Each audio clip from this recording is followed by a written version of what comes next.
You always need to be working on yourself. You always need to develop. And that is just another layer of shoulds. As you said, I maybe should have done that when I was younger, so I'm not burdening my kids with it right now.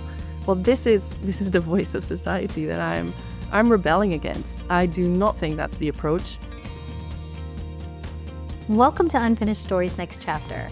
Today we're diving into the power of embracing our mess and turning life's challenges into transformative growth. I'm thrilled to introduce our guest, Anne Lepelaars, a somatic trauma therapist whose incredible journey from navigating her own panic disorder to working in war and conflict zones has shaped her mission to help others reclaim their stories. Anna's unique approach teaches us how to lean into our own emotions and experiences, not to fix them, but to integrate them into the fabric of who we are. Through her online work and upcoming course, Say Yes to Your Mess, she's empowering women to step into new ways of doing life with intention and purpose. Get ready to explore resilience, transformation, and the liberating power of saying yes to your own story. Hi, Anna. I want to thank you so much for joining us today. Thank you so much for inviting me. You have such a fascinating path from navigating panic disorder to working in challenging environments like Afghanistan and Iraq. Can you share a little bit about those experiences and how they've shaped your perspective and the work that you do today? Yeah, well, it's been a really beautiful journey from, I think, the moment that I was 16 and I started to have my first panic attacks out of the blue. And it was so overwhelming and so difficult to deal with as a teenager. And it led also to me, getting into a depression before I eventually had a general practitioner, a doctor saying, well, we can get you support, we can get you into therapy. So it was a really difficult 1.5 years of my life. And after I had treatment for those panic disorders and I realized, whoa, so much of what I'm fearing right now, which was for me dying out of the blue, just dying, collapsing, falling dead, is so irrational. So I do not want ever in my life again to be so stopped by irrational fear. So I'm just going to say yes from now on to everything that I find scary and that is not, a rational fear. And I know that's a difficult thing for people, I think, especially those that had just started it. I know when I started, because it can show up in any moment, and then it's just better to stay at home so you don't have to deal with that.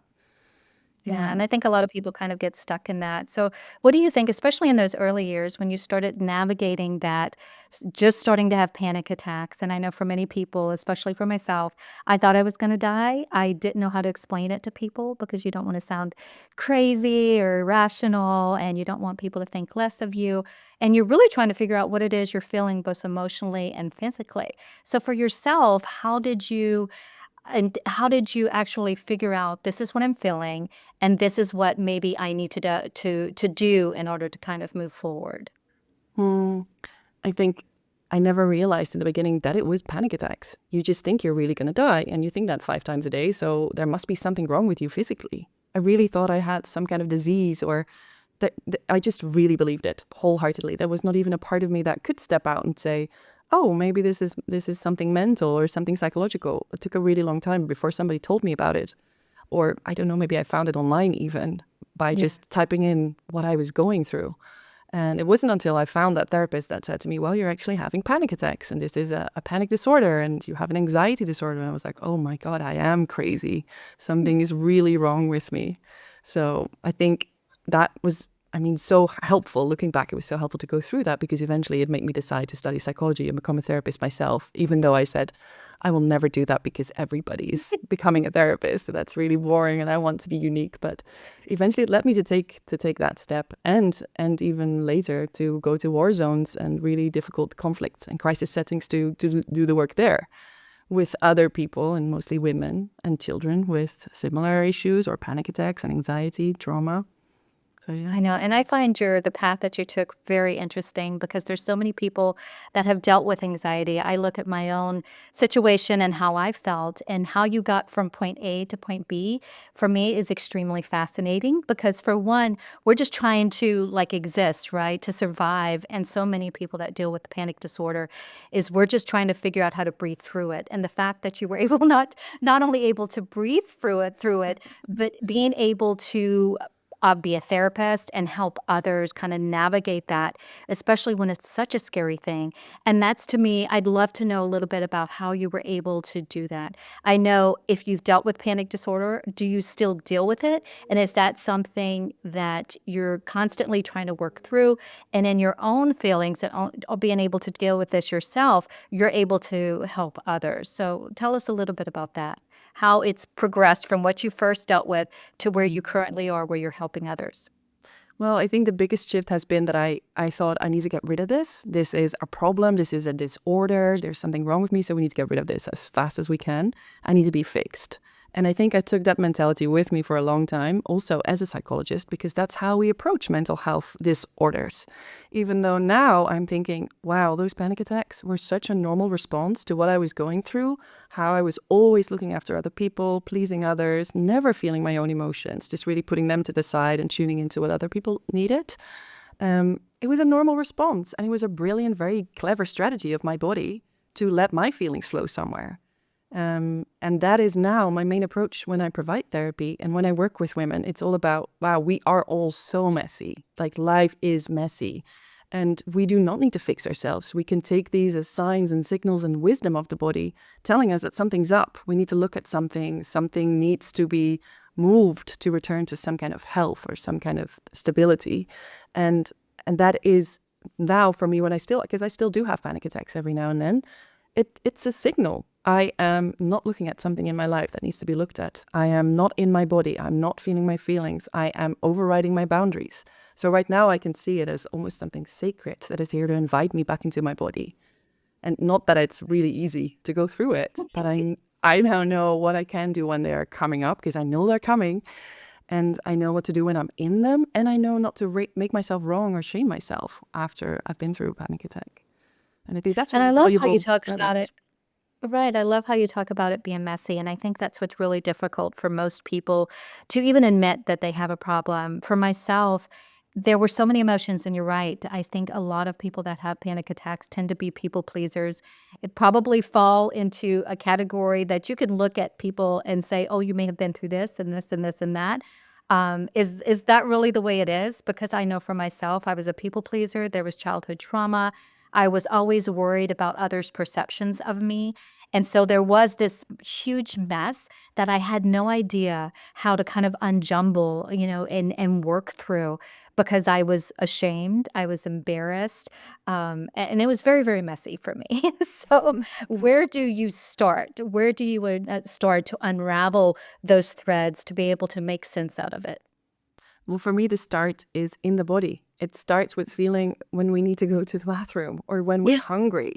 Like, all of us have been trained, when we were in primary school, secondary school, high school. If you needed the toilet and you asked and they said, no, you need to wait, we're so trained to disconnect from our bodies. So it's so hard for some of us to feel that we're hungry and that we need to eat while we're working on something and when we're behind the laptop for hours and hours. So what I do with my clients and with the groups that I work with is starting to feel the body again in a really non-threatening, a very doable way. Because if we can start to understand the language of the body and the little signs and signals, we don't have to let it go to until the level that we have a panic attack, because that's just a volcano eruption. That's an explosion after us ignoring what's happening in our body. So I would say that's where we start. How do you feel right now sitting in this chair talking to me? Like, are you still in your body, or are you thinking about the next question or thinking about my story? Can you still feel your feet? Can you still feel your pelvic floor? Most of us cannot, because we're in survival 95% of the time. So of course Right. we're not feeling. And that is just a really interesting journey to start to see, when are you in your fight, flight, or fawn or freeze response? Because we're there almost all of our days. And it's just a lot of unlearning to go back to what we learned, what we knew when we were born. We knew these things. We responded to them right away. And we can go back to that wisdom and learn that language of the body again. Yeah, and I think that's the hardest thing, because I know when I've had at least the first panic attack that was so big that I remember. I was 17 years old. I started to have this rush in my body, didn't quite know what it was. It was this feeling of like heat. And of course, that started to scare me, and my heart out of nowhere was pounding 90 to nothing. And I started to scream because I wasn't sure what was happening. And my grandmother and my aunt ended up bringing me to the hospital. And of course, my heart Mhm. rate was elevated and nobody could really explain.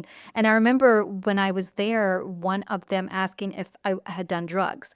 And I was like, no, I've done nothing. I've taken nothing. But it was really hard for people to explain why I was in this, fight and flight response where I would start to have these feelings. I wasn't quite sure what was going on in my body. And there were very physical feelings as well.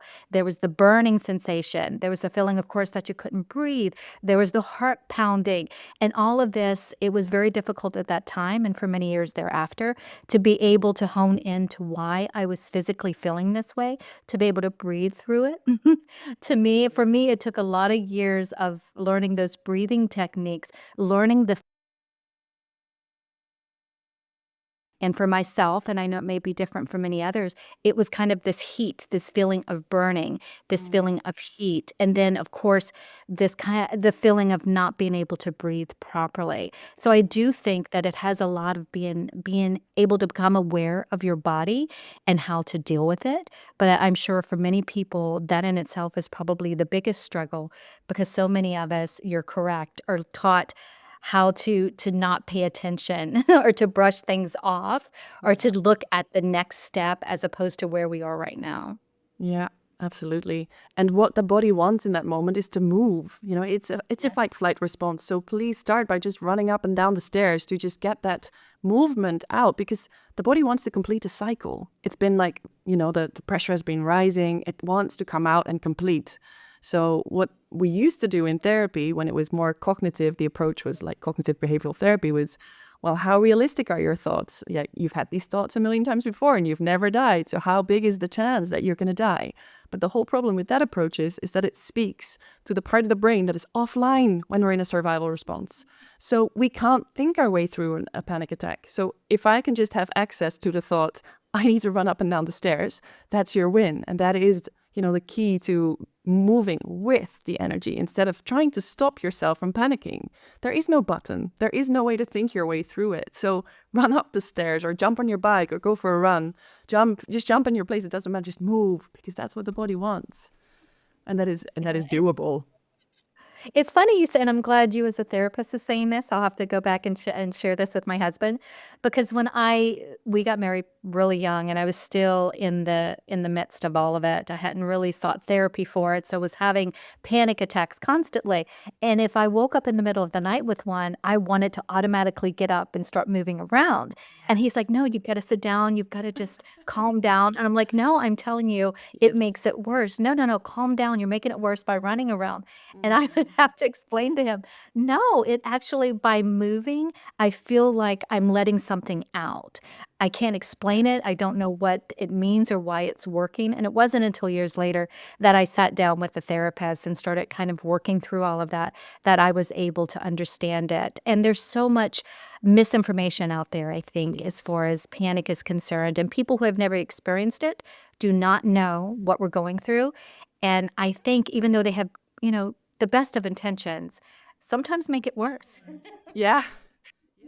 By giving us, hey, I think you should be doing this. And in actuality, it's probably the opposite of what we should be doing.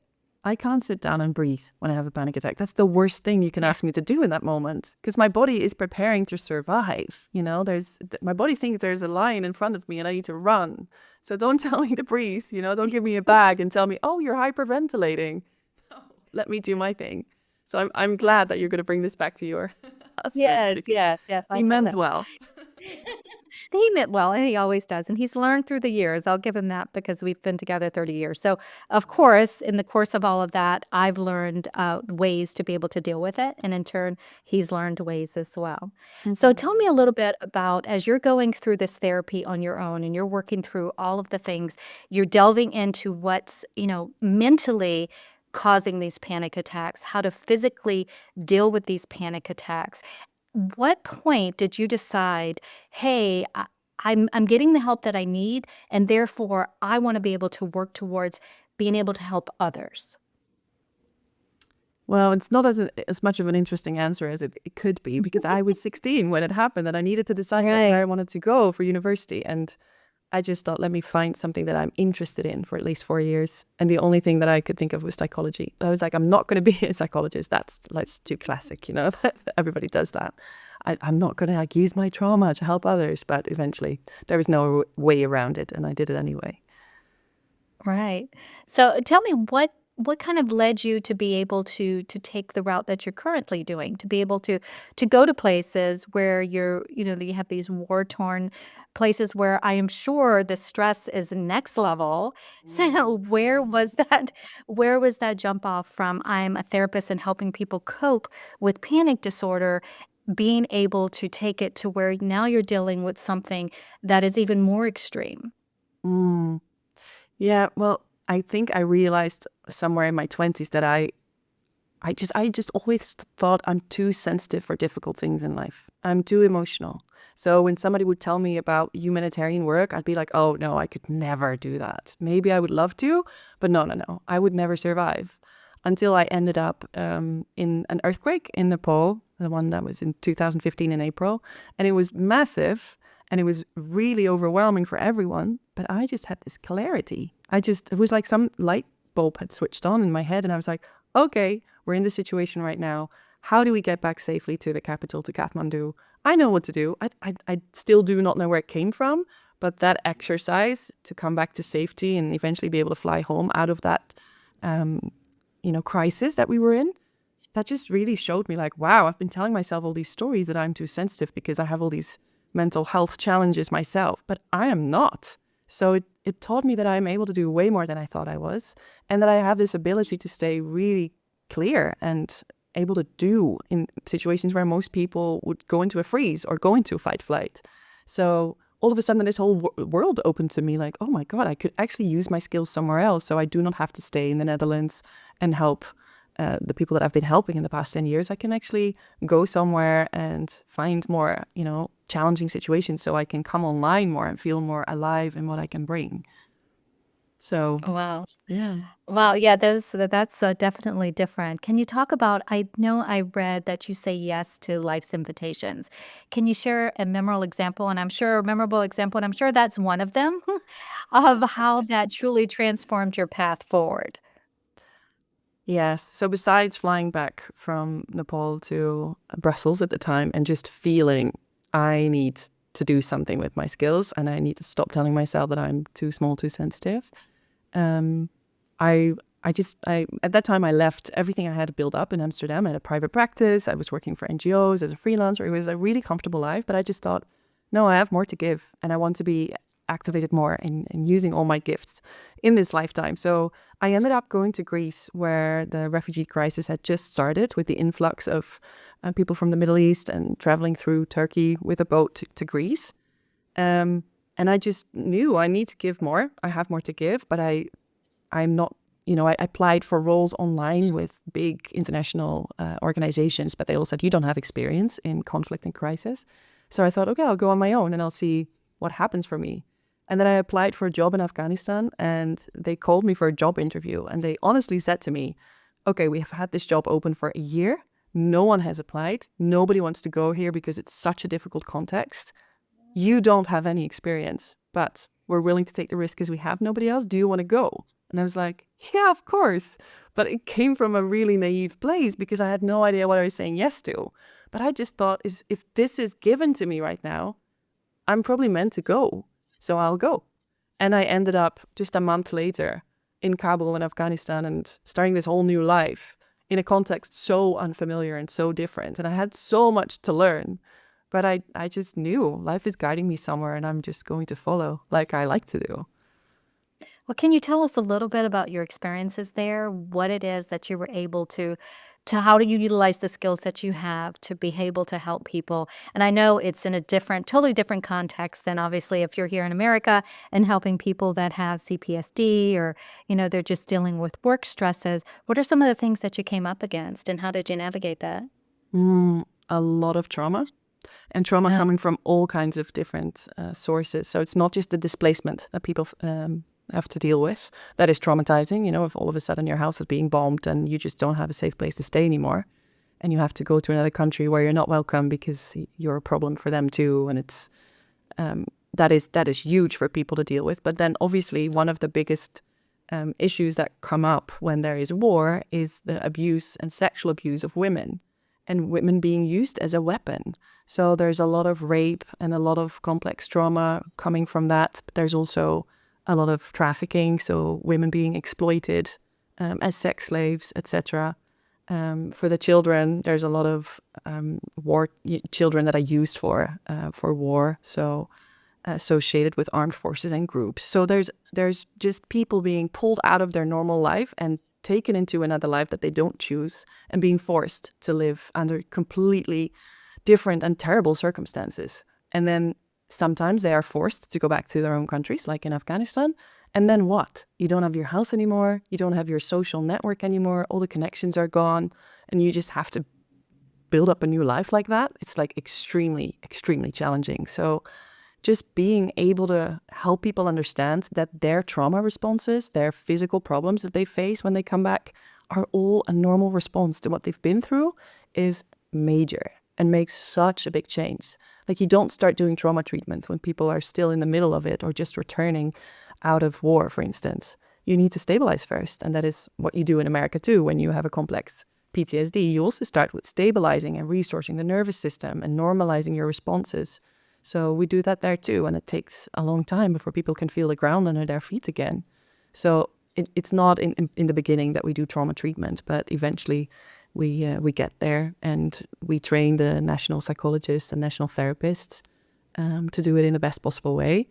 And then I supervise them. So that's basically in the realm of how we've been working in Afghanistan and also in Iraq. Wow, that's amazing that you could do something like that. And I can't even imagine. I mean, for one, you're helping people work through obviously some very, very deep seated trauma from the things that they're going through, from the things maybe they went through. So I can't imagine having to do that. So I'm really interested in finding out, for one, what are some of those things, maybe some of those coping mechanisms that you taught them or that you started working through them with, but also, how did you feel? Obviously, as somebody that had dealt with panic disorder, and it's something that I'm sure comes up again. I know for myself, after many years of therapy, there's still situations that arise that suddenly it feels as if it did, 30 years ago. So for yourself, helping these people walk through these just devastating circumstances, how did you help them? And also, how did you take care of yourself in the process? Yes. Well, I'm glad to say that science related to trauma and stress and chronic stress has recently shown us so much that we never knew about trauma, the body keeping the score. So trauma living in the body, living in our fascia, living in our cells. So as much as we like to talk about things, because talking is pretty safe, we're not feeling when we're talking. We very slowly help people to turn towards their bodies again. Just like I said in the beginning of our conversation, when do you need the bathroom? When do you need food? Are you cold? Are you warm? What do you need? Like the basic primary needs. That's where you start. And then we go into, okay, what's the physical aspect? Like, do you have any tension somewhere? Where do you feel comfort in your body? Where are places contracted? Where is pain? And very slowly we help people to resource themselves. So what can you do to feel your body and to feel safe while you're feeling your body? What can you do to actively escape when you feel overwhelmed by what you're feeling in the body? And just step by step, we build it up towards more feeling and to more subtle levels of feeling, including emotions, including anxiety. What does anxiety feel like in your body? Where is it? Where is anger? What can you do in those moments? So we basically broaden the capacity of their nervous system and the capacity of their whole system, basically to engage more with what's happening in the body, and then slowly learn the language of the body and work with that. And for me personally, yeah, I had to take my own medicine in that sense, because I was feeling a lot of stress too. And it's interesting that you go to places like that and you think, oh, that context is going to be so stressful for me.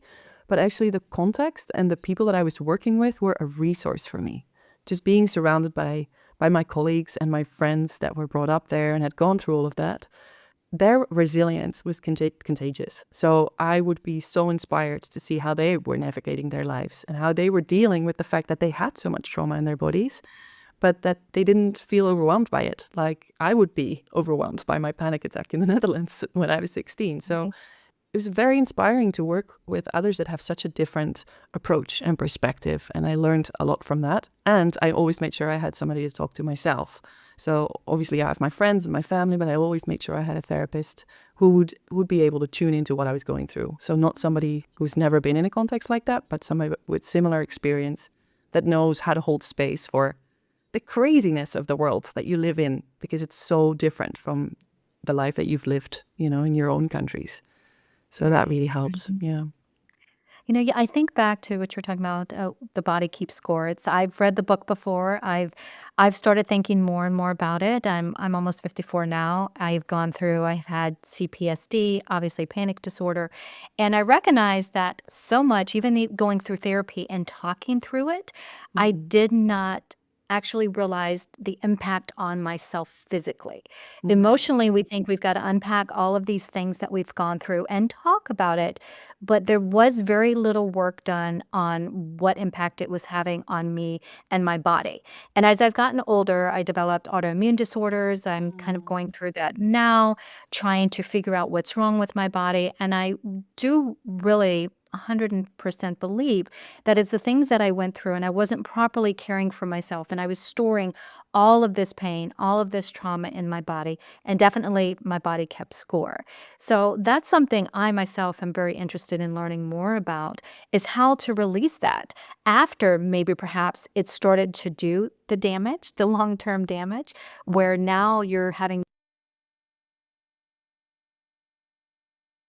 how trauma and pain sit in your body and kind of just fester. Yeah. Yeah, I hear you. And I'm so sorry that you have to go through that, because that is a really big challenge in our daily life. And so many women struggle with this. And so many women have a similar story to our story. When they realize this is maybe not just physical pain for the sake of physical pain. There is another cause maybe underlying these autoimmune diseases and these chronic pains. And I have some of that myself too. And I'm always thinking, I'm probably given this, so I can explore how to deal with this, and then I can teach it and bring it to my clients. So yes, I'm just taking it as a gift somehow. And when I can, because obviously I'm also very often thinking, why do I have all these issues, and why do I have so many autoimmune diseases, and it's a mess in my body. And I think the first thing that we want to do, as you said, is find a way to release it, which is just another attempt to fix, right? To get rid of it. And I'm much more interested nowadays on how can we include this, because this is who we are, this is who we have become, and we don't really need to know where it came from. It's here now. It wants to be seen. It wants to be included. And very often the approach in therapy or in coaching and counseling still is, okay, if you do X, Y, Z, then it's done and it's gone forever. But we can't just write these things out of our life story. And it would be really strange to just get rid of it like that. Then what remains, if these parts of you are not there anymore, then what is left? Because this is so important to your life and who you have become. So I'm very, very happy to work more and more in the approach of, this is a part of us. How can we allow it to be? And can we stop with this fixing culture of always trying to improve and get better and be more effective and efficient? Like, I just don't think this is healthy. And I think we're just creating more and more stress and pressure on our bodies when we take that route. So I do love your saying that, because it's one of those things. Even for myself, I will feel sorry for myself. I think we all have a tendency at times to do that. that's That, okay. hey, the last 30 years I've been so busy taking care of my family, and I haven't taken care of myself. And Yes. now will I be a burden to them? And then you get frustrated. Why didn't I do this, or why didn't I do that? So that's very true. And I know that in your work you emphasize the importance of including all of your messy pieces. So why do you believe that's such a vital part of healing and transformation? I think the reason why we're so stuck and we have so much to hold, including trauma and historical pain and chronic conditions in the body, is because they're not allowed to be here. We're trying to be in this most optimized version of ourselves all the time. It's ridiculous. If you look at our society as it is right now and you compare it to how it was 30 years ago or 50 years ago, our pains are a completely normal response to what we're trying to live here.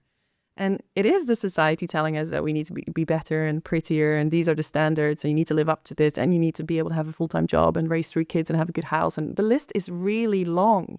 You always need to be working on yourself. You always need to develop. And that is just another layer of shoulds. As you said, I maybe should have done that when I was younger, so I'm not burdening my kids with it right now. Well, this is the voice of society that I'm rebelling against. I do not think that's the approach. I don't think there's any healing in that. I just think that we're causing more mess and more contraction when we do that. And if we can take the approach of, wait, actually life is crazy, and what is expected of us is too much. This is not in our biology to function like this with our screens and the availability of all the information and all the shoulds and the long to-do lists. This is not how humans are wired. We're not supposed to live like this. So why don't we stop saying, oh, you're not regulated. Here's a list of somatic exercises so you can get regulated again. Why don't we feel the reason why we're not regulated? Because it is too much. And if we all continue to on that fixing path, on that journey, then we're never ending. Self-development and healing school never finishes.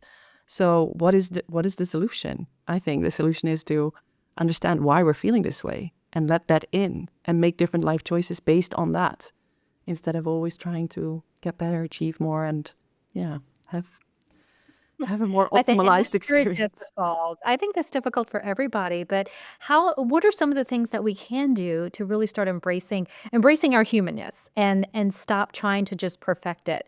Because I think, I mean, like you said, social media is out there. We can go on TikTok, Instagram, Facebook, any of those places, and they're always trying to tell us how the things that we can do to make things better, but not just better, the way that they put it is essentially perfect. That if we wanted to have we wanna be the weight that we wanna be or be in the shape that we wanna be, we need to do A, B, C, D, E. So how can we accept who we are, all the imperfections that we have, and be able to embrace it and still have a very full and beautiful life?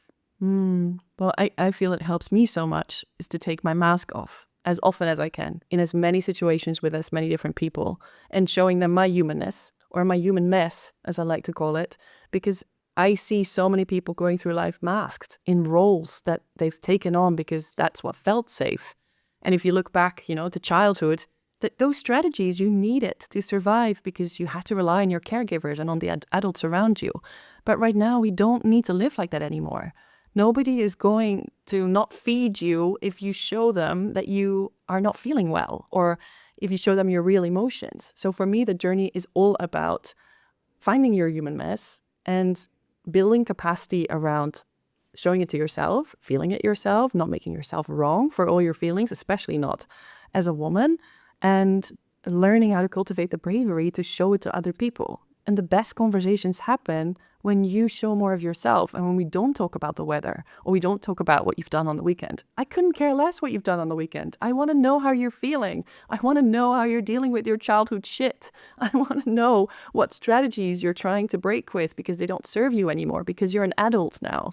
So I use a lot of internal family systems work and parts work to integrate all these pieces, all these survival strategies that we still keep on playing out in our adult life and that are unnecessary. So yeah, maybe that is what we all should do. Take the mask off. That's hard, I think, for a lot of people, and I know when I first started dealing with, admitting that I had these problems, you often feel like you're alone, right? And then you get out in the world and you realize that you are far from alone. There are so many people that have dealt with the problems that you're currently dealing with.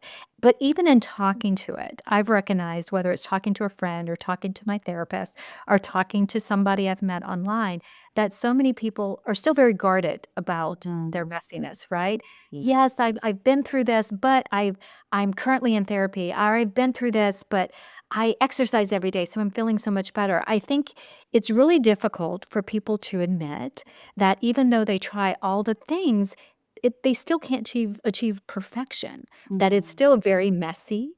And it is, I think it would be such a beautiful thing if people would admit that. I have difficulty admitting it.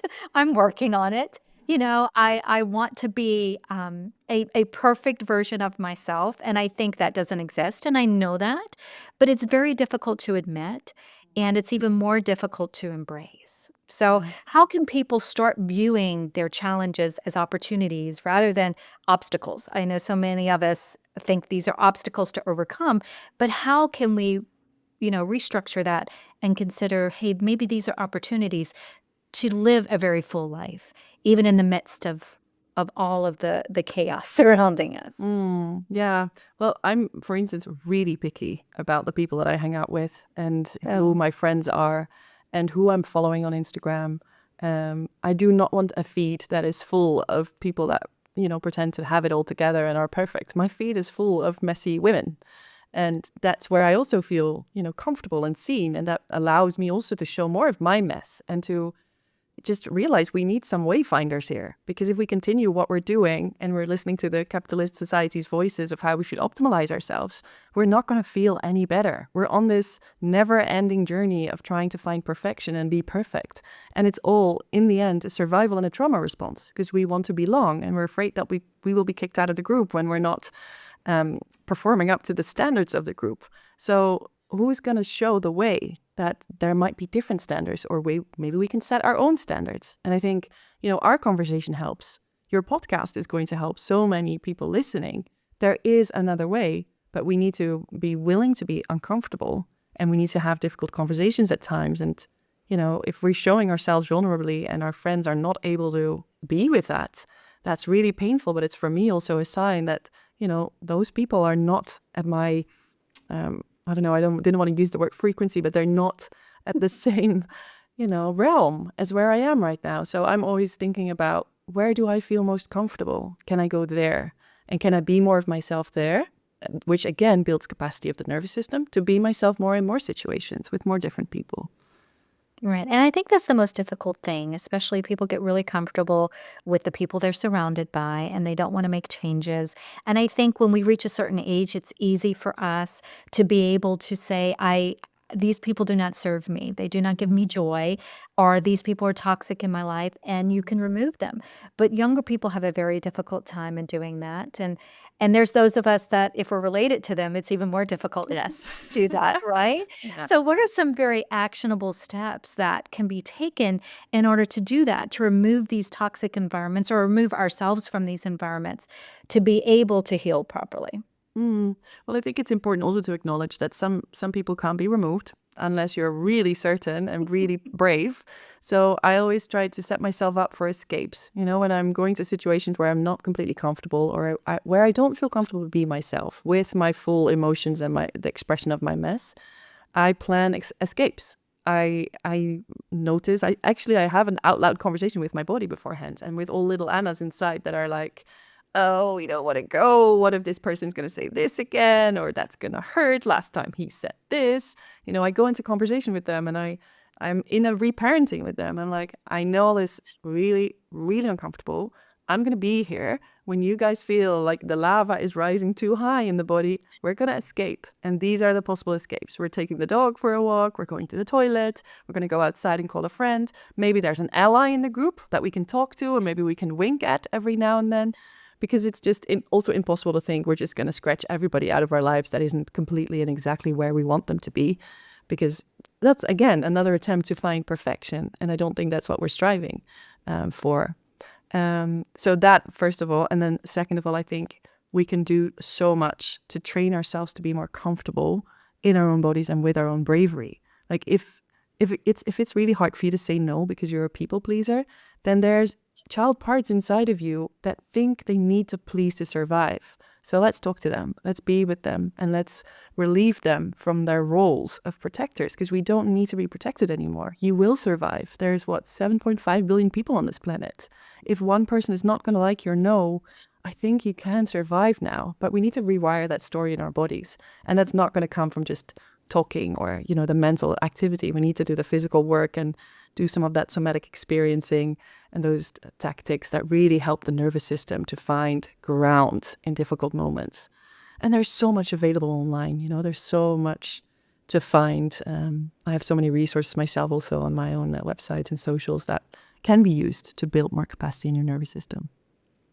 Right. And thank you for that, because I think a lot of people, and myself included, we do think that because there's certain people we need to remove from our lives. And I think especially if you're related to them and you do love them, but maybe they cause you there's toxicity or it causes stress and you think you need to remove yourself from the situation. But I loved how you structured that you're not maybe removing each other from each other's lives, but taking a step back and removing yourself from that situation to be able to allow yourself to breathe. And then be able to go back in. So I do think Mhm. that's what a lot of people struggle with is they think I need to be able to accomplish A, B, and C. And if I'm being hurt by this person, I need to remove myself completely. And that doesn't always happen as cleanly as we would like it to be. So maybe Mhm. just allowing yourself the space instead Yeah. of just saying, I need to be able to sever all ties. So thank you Yes. for that. I think a lot of people have difficulty with how to do that. And You to let it have be an messy. Yes, it is messy. And I do, that's why I love even your course name, Say Yes to Your Mess.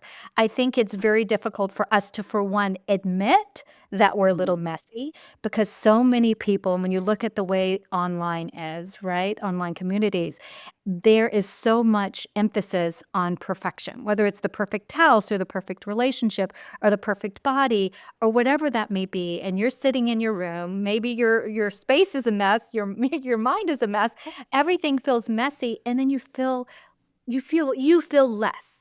And I think there needs to be more people out there like yourself allowing you or saying it's okay for us to have be a little chaotic at times.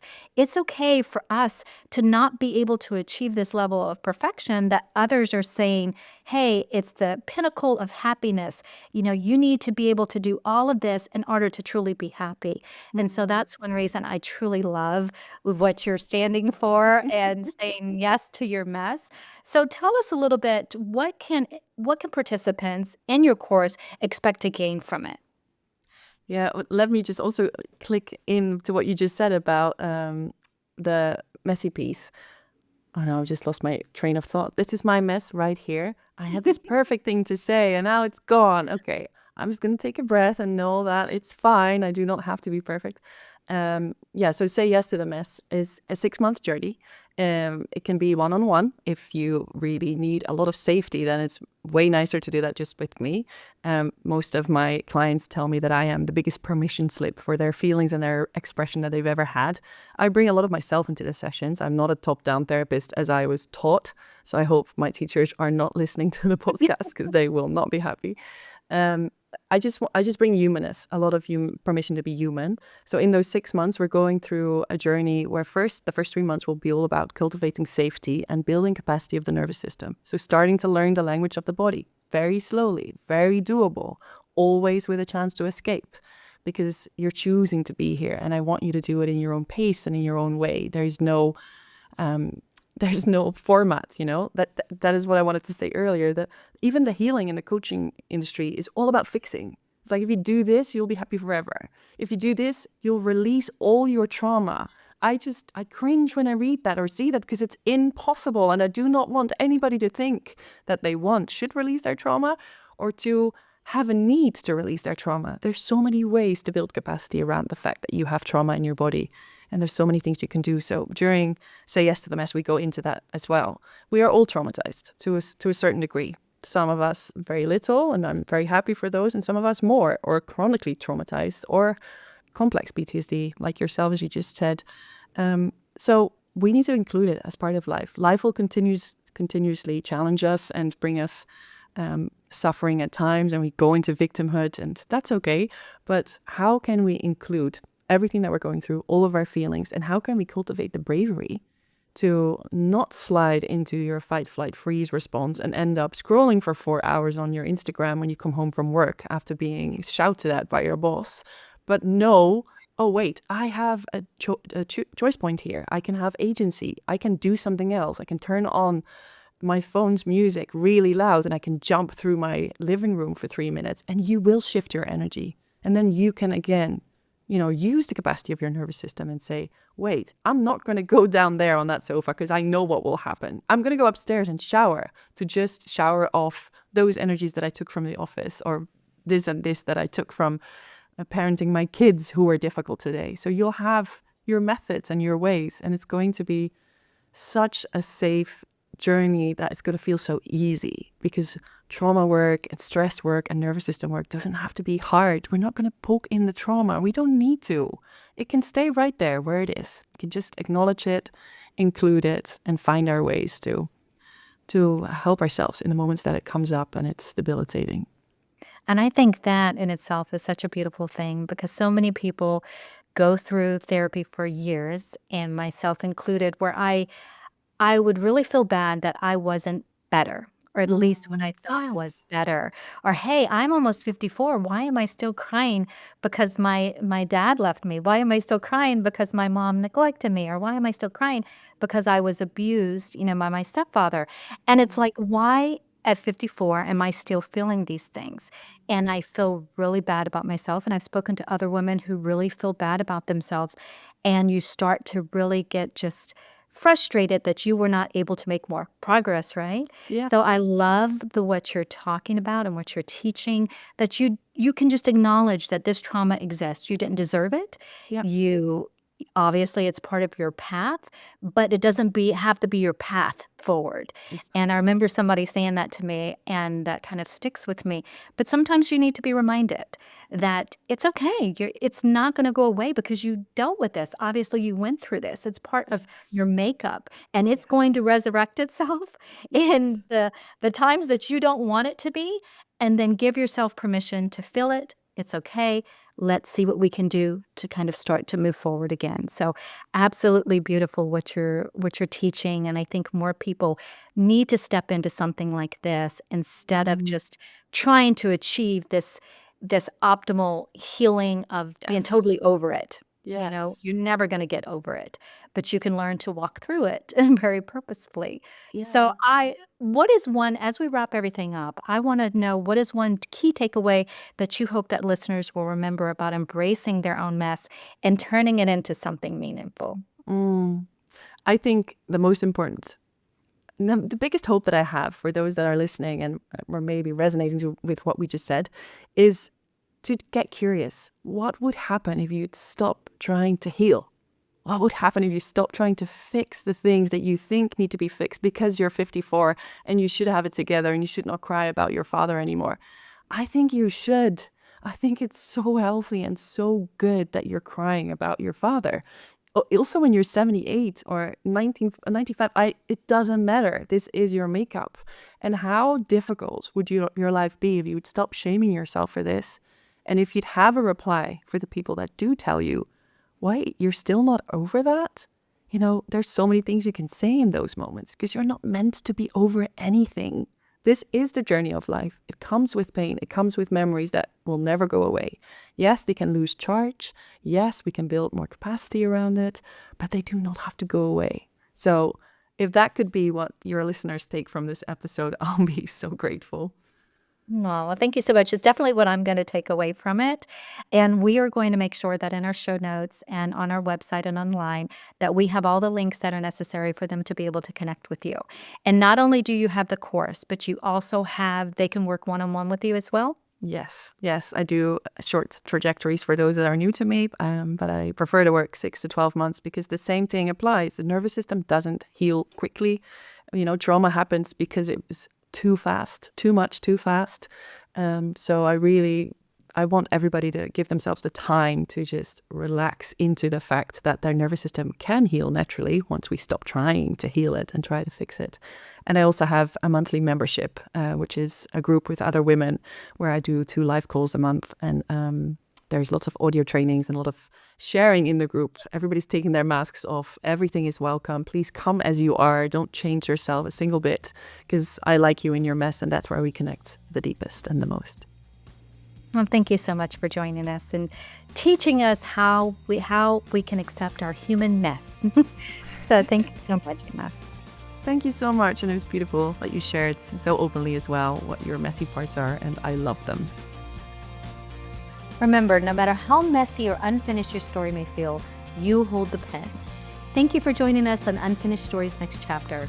If you enjoyed today's episode, please subscribe, leave a review, and share it with someone who might need to hear this message.